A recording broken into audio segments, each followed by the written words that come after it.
Minerals resources. ఇది మనకు కొత్త చాప్టర్ అన్నమాట. మనమైతే ఈరోజు నేర్చుకోబోతున్నాం. ఫస్ట్ మనకు మినరల్స్ అంటే ఏంటి? మినరల్స్ అంటే కొన్ని సబ్స్టాన్సెస్ని భూమిలో న్యాచురల్గా దొరికే వాటిని మినరల్స్ అంటారు. రిసోర్సెస్ అంటే దొరికేదాన్ని రిసోర్సెస్ అంటారు కదా, రిసోర్సెస్ అంటారు. దొరికేదాన్ని మనకు ఫ్రీగా దొరికేదాన్ని రిసోర్సెస్ అంటారు. మనకు ఇక్కడ ఫస్ట్గా మనకు మినరల్స్ అంటే ఏంటో తెలుసుకున్నాం. ఇది చూసినట్లయితే మళ్ళీ ఏంటి స్టేట్స్ క్యాపిటల్స్ చెప్తున్నారు అనుకుంటున్నారేమో, కానీ మీరు అనుకునేది అయితే తప్పు.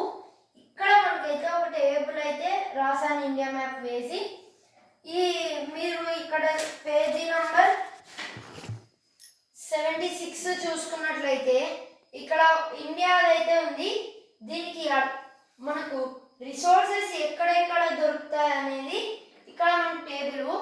ఇది చెప్పుకున్నాక మనకు లెసన్ చెప్పినప్పుడు కూడా కొన్ని పాయింట్స్ వస్తాయి. మనకు తొందరగా అర్థం కావాలని నేను ఇలా అయితే పెడుతున్నాను. ఫస్ట్గా మనకు లడక్ పై నుంచి అయితే స్టార్ట్ చేద్దాం.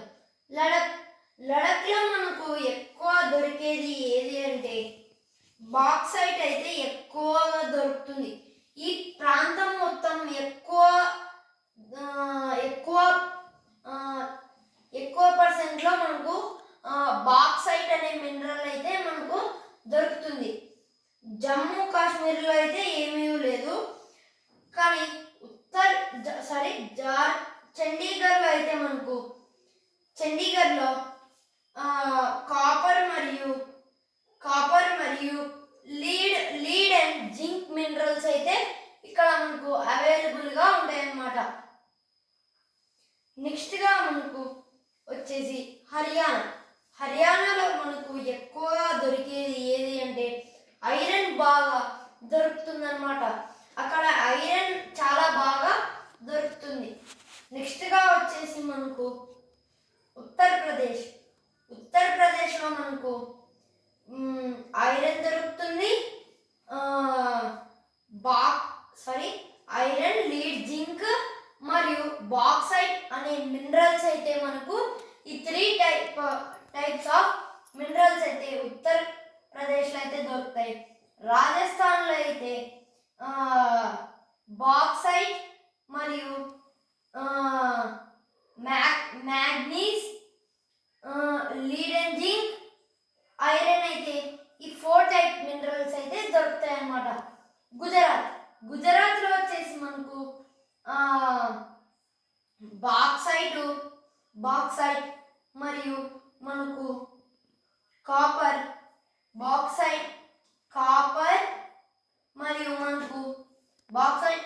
మరియు మనకు లీడ్, జింక్ అనే మినరల్స్ అయితే అవైలబుల్ ఉన్నాయి. రాజస్థాన్లో అయితే మనకు లీడ్, జింక్, ఐరన్, బాక్సైట్, మనకు మ్యాగ్నీస్ అనే మినరల్స్ అయితే చాలా బాగా దొరికేటివి అన్నమాట. అక్కడ ఫేమస్గా మినరల్స్ ఏమంటే మీరు అడిగినప్పుడు ఇలా చెప్పాలి అన్నమాట. ఇది వచ్చేసి మనకు మహారాష్ట్రలో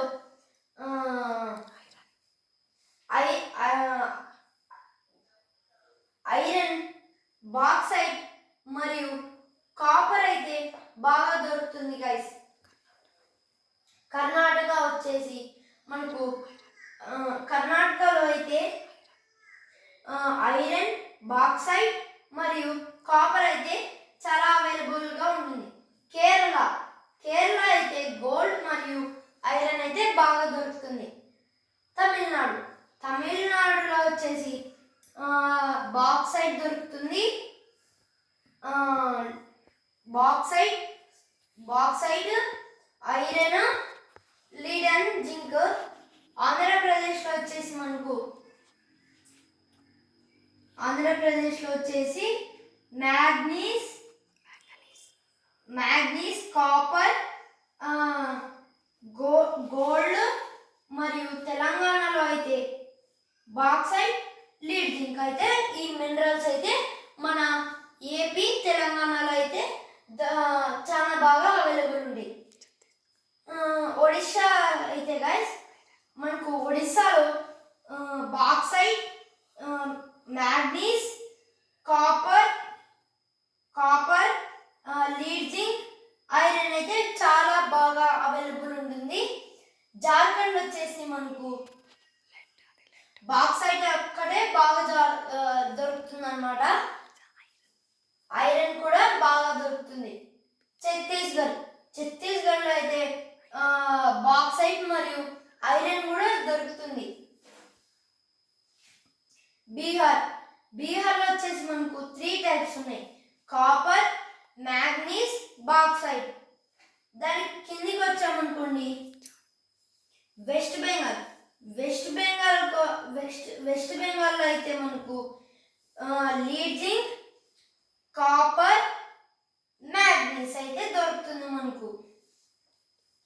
నెక్స్ట్గా వచ్చేసి మేఘాలయలో అయితే మనకు ఐరన్ మరియు లీడ్ జింక్ అయితే దొరుకుతుంది. సిక్కిం వచ్చేసి లీడ్ జింక్ మరియు ఐరన్లు అయితే దొరుకుతుంది మనకు. ఇది గైస్ మన ఇండియాలో దొరికే మినరల్స్. ఇవన్నీ మన ఇండియాలో దొరికే మినరల్స్. ఇంకా ఎక్కువే ఉంటాయి కానీ మనకు మెయిన్ ఈ లెసన్లో మెయిన్ మినరల్స్ అయితే ఇవి మన ఇండియా మొత్తంలో మెయిన్గా ఎక్కడ బాగా దొరికేది అవైలబుల్ అంటే ఈ స్టేట్స్ అన్నమాట గైస్. మీకు ఈ వీడియో అయితే నచ్చినట్లుంటే లైక్, షేర్ చేయండి. టుమారో దీని గురించి ఒక లెసన్ అయితే చెప్తాను. Thank you for watching. Like, share, subscribe.